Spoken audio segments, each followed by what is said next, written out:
الخلق كنز لا يفنى. في هذا الدرس نتناول تعريفات عديدة للخلق من وجهة نظر مصطفى لطفي المنفلوطي،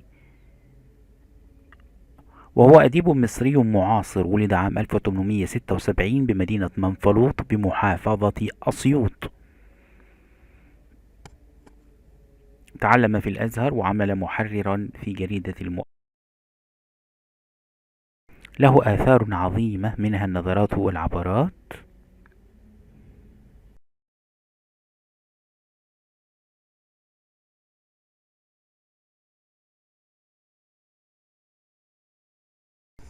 يحيا الإنسان بين الناس بأخلاقه وشمائله الكريمة، ولولا الأخلاق ما استطاع أن يشق طريقه في الحياة ويحقق ما تصبو إليه نفسه من أهداف وغايات، ولذلك كان الخلق كنزا لا يفنى، لأنه يظل مصدر فخر للإنسان طوال حياته، وسيرة محمودة بعد مماته يبقى بقاء الإنسانية ذاتها.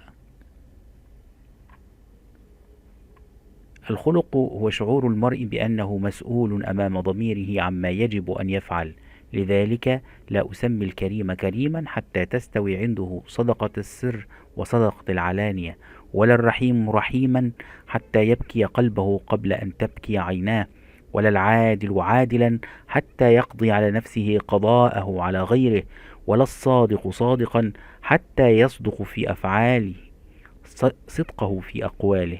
لا ينفع المرء أن يكون زاجره عن الشر خوفه من عذاب النار أو خوفه من القانون، وإنما ينفعه أن يكون ضميره قائده الذي يهتدي به، ومناره الذي يستنير بنوره في طريق حياته.